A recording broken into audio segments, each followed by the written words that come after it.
Hello, we're going to talk about toilet habits. It can be really useful to be aware of how you can improve your bladder and bowel health if you've got any pelvic floor issues, because they can be an underlying reason that your pelvic floor isn't working as you want it to. Now, this is outside my scope of practice, so I would say that if you've got any concerns that your bladder or your bowel might not be functioning in exactly the way that you want it to, I highly recommend you book in to see a women's health physio or a women's health osteopath, so that you can get some really specific and personal information about exactly what is going on in your body. However, I'm just going to run over some basic suggestions as to things that can improve your bladder and bowel health, because they are useful, I think, for everybody to know. Um, so as I say, please don't take this as being the answer to all of your problems. Just know that this is a nice basic foundation, but if you've got real concerns about your bladder or your bowel, please do go and seek some extra support, because you don't have to live with these symptoms. So your bladder is an involuntary muscle, and ideally it will hold between about 400 to 600 millilitres of urine, and therefore we shouldn't need to go to the toilet too frequently. About 4 to 7 times throughout the day is sort of considered the normal amount. The inside of your bladder is lined with receptors that send messages to our brain about how full your bladder is and the urgency of your need to void. And that's where women's health physios can really help you if you feel like there's some mixed messages going from your brain to your bladder. They can make suggestions like bladder diaries. They can work out exactly what is going on and give you really important tips as to how you can solve that. So as I say, I really suggest that if you've got any concerns about your bladder, to get some extra support. But following these basic rules is a great way to look after your pelvic floor and look after your bladder health. So only voiding when necessary. We shouldn't just be nipping to the loo just in case, or because we're walking past a toilet, or because we are about to go out and we suddenly think, oh, I don't want to be stuck when I'm out. Emptying the bladder before it's full prevents it from stretching to its full capacity. And if this happens over time, it reduces in size, which makes it feel full earlier and therefore results in more frequent trips to the toilet. It's a muscle, so it needs to be used to its full range to prevent it from shortening.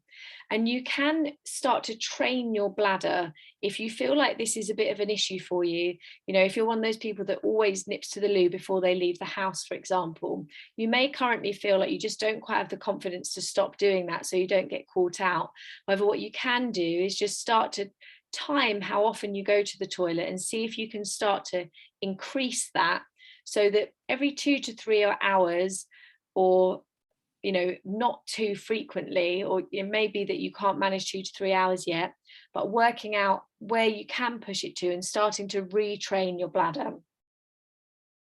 Sitting on the toilet and not hovering is also really important. Many women hover in public toilets, and that means that the pelvic floor muscles aren't able to relax properly, and therefore the bladder is unlikely to fully empty. And this can result in the need to return to the toilet more quickly, which then sort of feeds into what we've just talked about, that the muscle of the bladder will shorten and you won't be able to train it in that, to have that length and that hold. Drinking the right fluids is really important. So caffeine, acidic or citrus fruit juices, alcohol and fizzy drinks can all irritate the lining of the bladder. So try to cut down on these drinks. And with caffeine, if you're drinking quite a lot of tea or coffee, you might want to do that gradually so that you don't get too much caffeine withdrawal symptoms. But there's loads of lovely replacements. So replacements can include decaf tea or coffee, herbal teas, water, non-acidic fruit juices, milks or flavoured water. And then drinking the right amount is also important. So dehydration means that the urine that's stored in the bladder will be more concentrated, And as a result, it can irritate the bladder lining. So you want to aim to be drinking enough for your urine to be a light straw colour. And there's lots of different guidance about the right amount to drink, but 1.5 to 2 litres is a good guideline. You may want to up that if you feel like you need a little bit of extra. For example, if you're constipated, then drinking more water can be really helpful. But drinking too much can result in excessive urination. And it may be that for you, you don't want to be overloading your bladder. However, you definitely don't want to be avoiding drinking because you're concerned about needing the toilet. It's really important to drink a healthy amount and then train your bladder to be able to hold it for as long as possible. So now moving on to your bowel health. The dynamics of defecation, which I really like that title. Some helpful tips about how to make your stools pass more easily. So you can see in this picture, the lady sitting with her feet elevated. She's using a squatty potty, but you can use a stool, a step, so piles of books under each foot, making sure that your knees are higher than your hips, which changes your anorectal angle and makes it easier for the stool to pass through. Leaning your torso forwards, so again, allowing that angle to be like a toddler squatting into their nappy is how I often describe it. And then using your breath and allowing your pelvic floor and your abdominals to really relax and soften. You don't want to be squeezing and holding and tensing at all. Which brings me on to the fact that you ideally don't want to be straining. When you strain, you can potentially weaken the muscles further and also encourage your pelvic organs to descend. You don't want to be forcing the stool out too quickly because you're in a hurry. So don't rush. Give yourself time to go to the toilet. And if you find it difficult to open your bowels easily, it can be helpful to time your first bowel movement of the day for 20 minutes after your first drink or your first meal of the day. So if you head to the toilet about 20 minutes after you've first had some food or some drink, you might be able to start to develop a pattern and utilize the gastric reflex, which is quite strong around that time.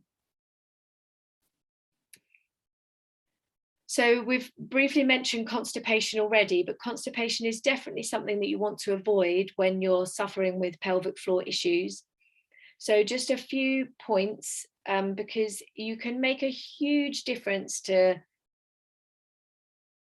your stool health. You can give yourself an optimal stool by improving your diet. So making sure your intake is at least 5 portions of fruit and veg. And they now say 5 portions of veg and 2 portions of fruit on top of that. Making sure that you've got enough whole grain fiber. And then, like I say, this may be too much liquid for you. You don't want to be overloading your bladder if you're not quite ready for it.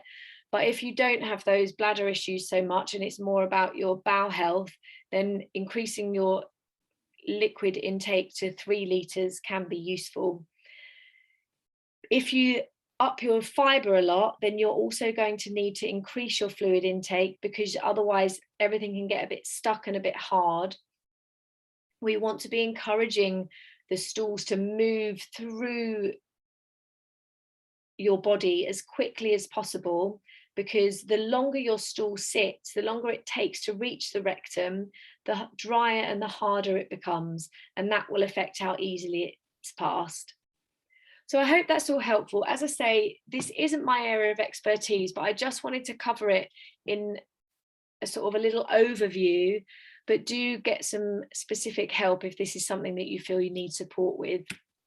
If you've got any questions, just jump into the Facebook group, drop me an email.